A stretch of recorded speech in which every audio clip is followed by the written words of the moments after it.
Leur métier consiste à nous assurer une bonne qualité d'eau potable et bien sûr à améliorer le rendement des réseaux. Pour cela, Veolia Eau innove avec sa cellule recherche-développement. Elle vient de mettre sur le marché un nouveau gaz traceur pour la recherche de fuites dans les canalisations. Et vous allez le voir dans ce reportage, les équipes sont parfois obligées d'intervenir dans des lieux très difficiles d'accès. 6 h du matin, dans les hauts de la montagne, au PK16, un agent de Veolia Eau s'engage sur le sentier d'Illette-Braguillaume. Une fuite a été repérée sur une canalisation d'eau potable difficile d'accès, à 700 mètres d'altitude et 1 heure de marche de la route. Le sentier, normalement, il a un arrêté préfectoral il est fermé, en principe. Donc nous, on a accès par rapport à la conduite, l'entretien, mais malheureusement, c'est les risques d'éboulis qui sont assez permanents et sont constants, quoi. Et ce sont eux la cause des avaries sur les parties de conduite qui ne sont pas enterrées. Les dégâts sont impressionnants. Là, on a une première fuite ici. C'est une petite fuite qu'on a découverte, un phénomène un peu spécial dans l'emboîtement des raccordements des conduites. Donc, on a pas mal de petites fuites comme ça sur des emboîtements. On a dénombré à peu près 18 à 20 fuites. Si c'est pas plus, on aura les points de repère à chaque fois pour ces fuites-là qui sont déjà répertoriées. Et au fur et à mesure qu'on fait intervenir l'hélicoptère, on essaie de faire les réparations. Comme il y a une bonne pression dedans, donc ça fait un joli geyser. L'équipe d'élagage est déjà sur place. Sa mission, dégager la conduite pour que l'équipe de réparation puisse intervenir sur la fuite principale. Les élagueurs resteront sur site pendant 4 jours pour préparer le terrain. Veolia Eau à La Réunion représente environ 2500 km de canalisation à surveiller annuellement. Donc avec des collectivités diverses et variées qui ont des petits réseaux, comme des collectivités qui ont des réseaux très importants, comme la ville de Saint-Denis, où là ça représente une surveillance pratiquement en continu.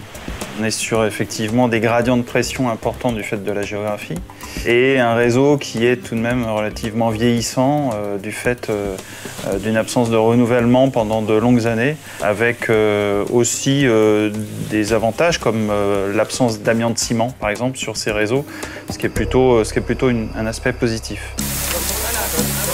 Sur une autre commune, à Étang-Salé, une équipe de Veolia Eau Région Sud répare en milieu urbain une canalisation de plus petit diamètre. Pour isoler le lieu d'intervention, la cellule recherche-développement a mis au point récemment une nouvelle technologie de recherche de fuite par gaz traceur. Et là, c'est une fuite qu'on a trouvée de l'ordre de 3-4 mètres cubes heure. Effectivement, il y a un gros travail en amont, à savoir qu'il faut injecter du gaz traceur, de l'hélium, attendre le lendemain et venir faire la détection pour aspirer au niveau de tous les 3 mètres au niveau de la canalisation, pour analyser la concentration qu'il y a. Et suivant la concentration d'hélium qu'on a détectée, qui nous permet de hiérarchiser les fuites, en disant une fuite importante ou pas. Dans un premier temps, la fuite a été indiquée grâce à la surveillance informatique. On a constaté une augmentation du débit d'eau la nuit. Dès le lendemain, l'hélium est injecté dans le secteur donné pour localiser avec précision la section à réparer. L'hélium va se répandre en fonction quand les gens vont utiliser de l'eau. Plus l'eau va circuler, plus l'hélium va circuler plus vite. Donc nous, à un moment donné, après 1 heure de temps d'injection, on va récupérer chez les gens en fin de réseau un petit échantillon qu'on va faire renifler par le spectromètre. Avantage, aucune coupure d'eau n'est nécessaire chez les usagers pendant la détection. L'hélium est un gaz non toxique. On a choisi cette technique Veolia d'injection d'hélium parce que c'est le seul gaz qui était autorisé par la Direction générale de la santé et c'est le seul gaz qui est totalement inerte et totalement inodore, donc sans aucun impact sur la qualité de l'eau qui est distribuée au robinet des usagers. Démarrage en cours. On est les seuls au monde à utiliser la technique de gaz traceur à l'hélium. Ensuite, dans les techniques de recherche de fuite, il y a historiquement la recherche de fuite acoustique. Et puis, avec d'autres gaz, on peut injecter de l'hydrogène. Certains injectent de l'hydrogène, mais nous, on a breveté des systèmes pour injecter à l'hélium. À la montagne, c'est le jour des réparations. Dans le Big Bag qui sera élitreuillé sur le site, tous les outils nécessaires, dont un groupe électrogène, pour alimenter les postes de soudure. L'hélico, malheureusement, ne peut pas rentrer. Le Big Bug, il va être placé au-dessus. On va essayer de faire rentrer l'hélico un peu plus haut ou avec un filet un peu plus long pour éviter de couper trop d'arbres ou autre. C'est une fissure d'à peu près 10 cm. Elle est sur une partie montante, donc il y a pas mal de pression. Et on perd à peu près 50 à 60 mètres cubes heure en moyenne. Il faut d'abord enlever les roches de l'éboulis qui a causé les dégâts avant de commencer les réparations. Comme on va faire de la soudure, on est obligé de fermer, donc on va ouvrir une vidange. C'est la vidange qui va être spectaculaire, avec le débit qu'on a surtout.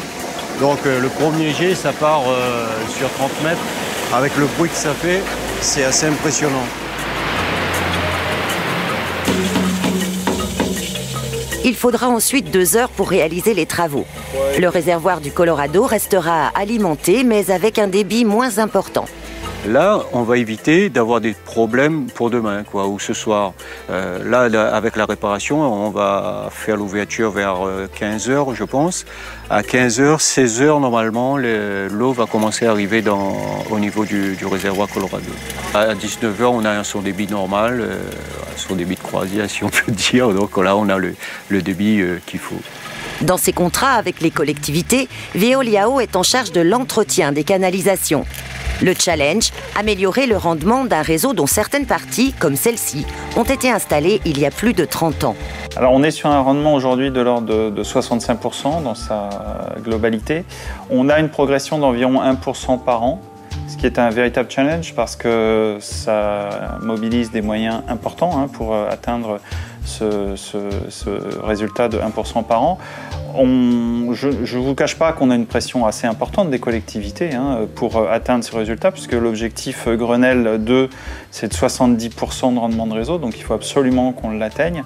Et à ce titre, on travaille vraiment de concert avec les collectivités pour pouvoir à la fois faire ces investigations tous les jours avec nos équipes et puis également les conseiller sur les travaux à entreprendre pour réhabiliter les réseaux défectueux. En moyenne, ce sont 5500 fuites qui sont réparées chaque année par cette branche spécialisée de la Compagnie Générale des Eaux.